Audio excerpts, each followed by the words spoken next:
Hi, Stuart Little. We're on to chapter 11, The Automobile.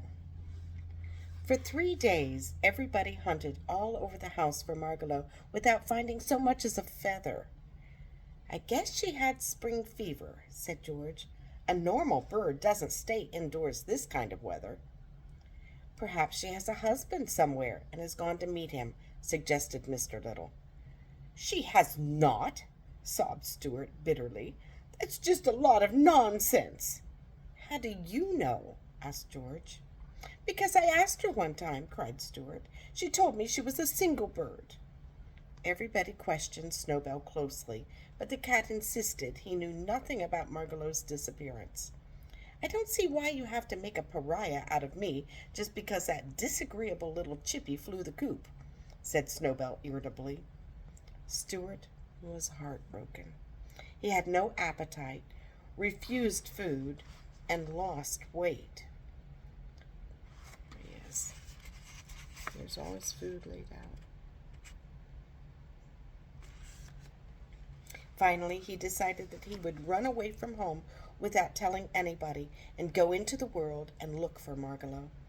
While I'm about it, I might as well seek my fortune too, he thought. Before daybreak next morning, he got out his biggest handkerchief and put it in a place, and in it he placed his toothbrush, his money, his soap, his comb, and a brush, a clean suit of underwear, and his pocket compass.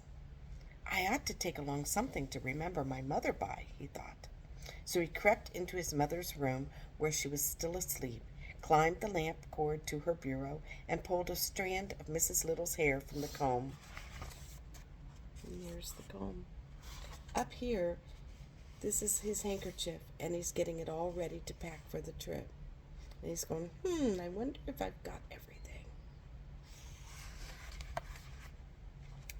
He rolled the hair up neatly and laid it in the handkerchief with the other things. Then he rolled everything into a bundle and tied it onto one end of a wooden match. With his gray felt hat cocked jauntily on one side of his head and his pack slung across his shoulder, Stuart stole softly out of the house. Goodbye, beautiful home, he whispered. I wonder if I will ever see you again. There he is. He's all alone on the street. Stuart stood uncertainly for a moment in the street in front of the house. The world was a big place in which to go looking for a lost bird. North, south, east, or west. Which way should he go? Stuart decided that he needed advice on such an important matter, so he started uptown to find his friend, Dr. Carey, the surgeon-dentist, owner of the schooner's Wasp. Which way do you think Stuart should go? Do you remember which way Margalo flew? North, south, east, or west? The doctor was glad to see Stuart. He took him right into his inner office, where he was busy pulling a man's tooth. The man's name was Edward Clydesdale, and he had several wads of gauze in his cheek to hold his mouth open good and wide. The tooth was a hard one to get out, and the doctor let Stuart sit on his instrument tray so they could talk during the operation. This is my friend, Stuart Little, he said to the man with the gauze in his cheek. How you, Short, replied the man as best he could. Very well, thank you, replied Stuart. Well, what's on your mind, Stuart? Asked Dr. Carey, seizing hold of the man's tooth with a pair of pincers and giving a strong pull. There he is. Stuart's on the tray, and he's pulling this man's tooth. I ran away from home this morning, explained Stuart. I'm going out into the world to seek my fortune and to look for a lost bird. Which direction do you think I should start out in? Dr. Carey twisted the tooth a bit and racked it back and forth. What color is the bird? He asked. Brown, said Stuart. Better go north, said Dr. Carey. Do you think so, Mr. Clydesdale? Look in Central Park, said Mr. Clydesdale. What? Cried Stuart. I look in Central Park, said Mr. Clydesdale. He says look in Central Park, explained Dr. Carey, tucking another big wad of gauze into Mr. Clydesdale's cheek. And it's a good suggestion. Oftentimes people with decayed teeth have sound ideas. Central Park is a favorite place for birds in the spring. Mr. Clydesdale was nodding his head vigorously and seemed about to speak again.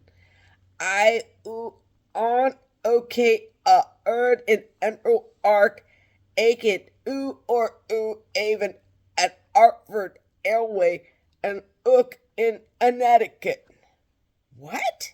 Cried Stuart, delighted at this new kind of talk. What say, Mr. Clydesdale? If okay in Central Park, even at Hartford Airway and look in Connecticut. He says if you can't locate the bird in Central Park, take a New York, New Haven, and Hartford Railway train and look in Connecticut, said Dr. Carey. Then he removed the rolls of gauze from Mr. Clydesdale's mouth. Rinse, please, he said. Mr. Clydesdale took a glass of mouthwash that was beside the chair and rinsed his mouth out. Tell me this, Stuart, said Dr. Carey. How are you traveling? On foot? Yes, sir, said Stuart.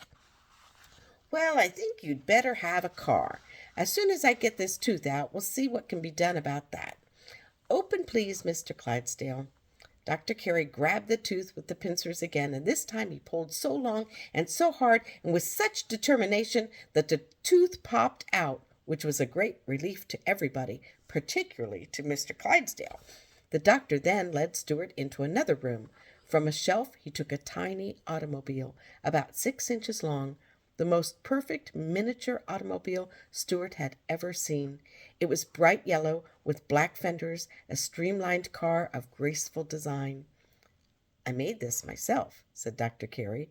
I enjoy building cars and boats and other things when I'm not extracting teeth. This car has a real gasoline engine in it. It has quite a good deal of power. Do you think you can handle it, Stuart? Oh, my goodness.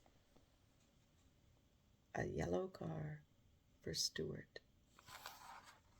Certainly, replied Stuart, looking into the driver's seat and blowing the horn. But isn't it going to attract too much attention? Won't everybody stop and stare at such a small automobile?